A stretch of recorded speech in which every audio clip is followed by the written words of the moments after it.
Hello from Japan. This is JLab. In this video, I'll be talking about the movie that is a timeless masterpiece. It's called Princess Mononoke. This is my favorite Ghibli movie because of the characters, the beautiful scenery, and the breathtaking music. This movie is very difficult to explain in few words. There is so much information packed in this movie that every time you watch it, you find something new. On the other hand, I do hear a lot of opinions that they didn't understand the ending, or it didn't really feel like the movie ended. And Hayao Miyazaki, the director of this movie, has spoken about this. This movie is not trying to solve all the problems in the world.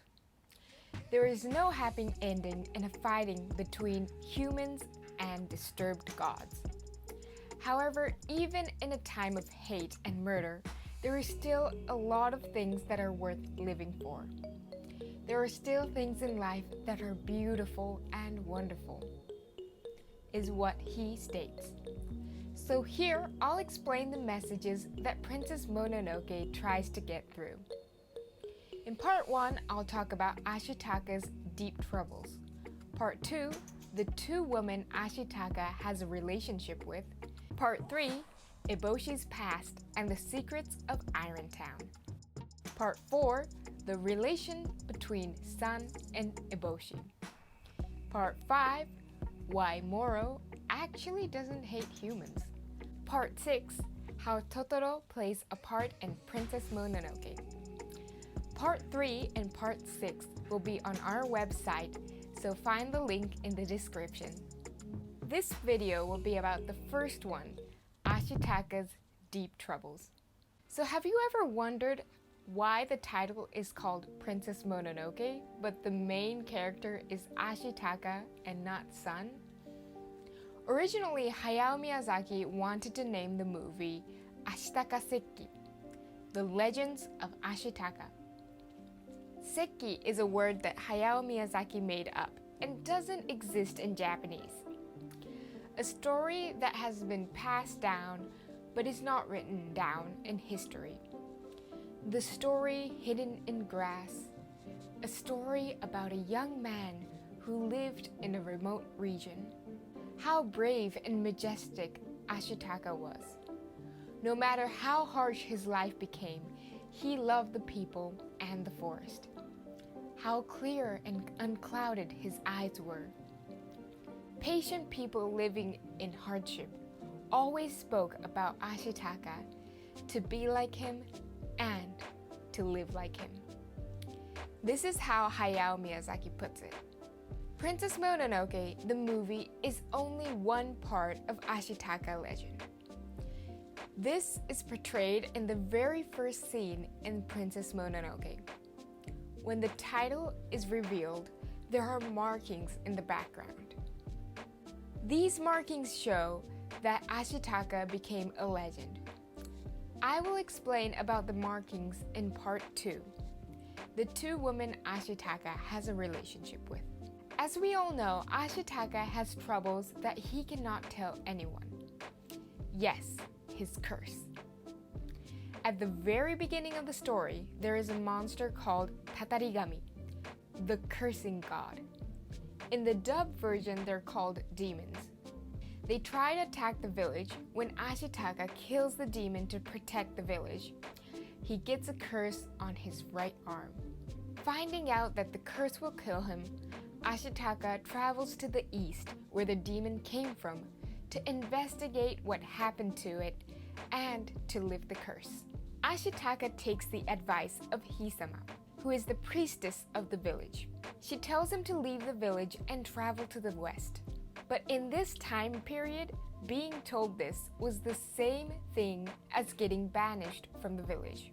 The priestess knew that even though Ashitaka was the next leader, if he stayed, he could change into a demon himself and destroy the village. So, in other words, Hisama tells Ashitaka to look for a way to lift the curse but she means leave the village and die elsewhere. Ashitaka is obedient and polite. When someone tells him to leave the village, he could only say yes. And when he leaves, he cuts his hair as a ritual. In the village culture, people cut the hair of one who died. So it is implied that Ashitaka is dead to this village. These scenes go by so quietly and formally that you forget the feelings that Ashitaka must be going through. If it were me, I'd be devastated for being banished from my own home after saving the whole village. It just isn't fair. He must have been furious, sad. The feelings must have been unbearable. But Ashitaka pretends that everything is fine, especially when Kaya sees him off. He didn't want her to worry, so he smiles and tells her that he will think of her. He wasn't smiling because he was happy to leave. He was faking his emotions. In the English dub, Kaya's setting is Ashitaka's sister. But in the Japanese version, Hayao Miyazaki intended her to be Ashitaka's fiancée. So when Kaya is making a sad face saying goodbye to her fiancé, Ashitaka does the opposite and smiles at her to hide his feelings. This is how this young man, Ashitaka, expresses his sadness. And to this, Hayao Miyazaki wanted Ashitaka to see something very beautiful as a present for his bad luck. He told the animators to draw the most beautiful sunrise, and to Hisaishi Joe, the songwriter, he said to write the most epic music. Right now, Ashitaka is full of despair. I want to give him the best sunrise he has ever seen, is what Hayao Miyazaki intended.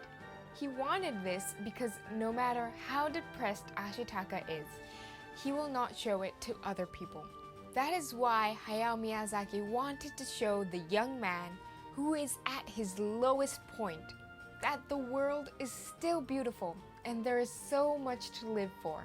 And these words made up this epic beginning. You can see that the animators and Hisaishi Joe, the songwriter, topped their work. My God, it's beautiful. Pay attention to it when watching the movie again.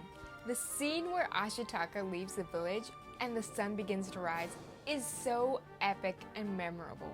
It is one of the most beautiful scenes in the whole movie. I think most people just see this scene as a scene where Ashitaka leaves the village.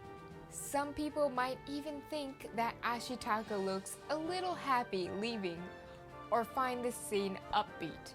But when you know about all this, it makes the scene 10 times more powerful and beautiful. The song is also so beautiful, and the title is Ashitaka Sekki, the title Hayao Miyazaki originally wanted to give the movie. When I was little, I never thought about the movie in Ashitaka's point of view. But after I found out about this and watched it again, the meaning of the scene became a lot deeper. A lot of the reason why most people don't really think of the movie in Ashitaka's point of view is because of the title.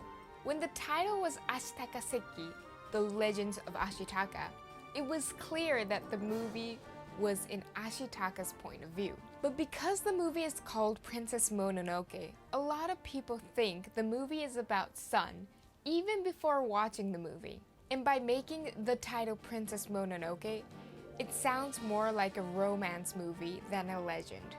Some people may even think that the movie is about Ashitaka finding his princess outside of his village. So they really did mess up on the title. Just remember, Ashitaka isn't a playboy who goes around villages to find a girlfriend. In the next video, I will be talking about the two women that Ashitaka has a relationship with. Some of you may think he is a playboy after all, but that isn't entirely the case. By analyzing hidden messages, you will understand how Ashitaka became a legend. So, like and subscribe and hit the alarm button to know when the new videos are released. See you again! Mata ne!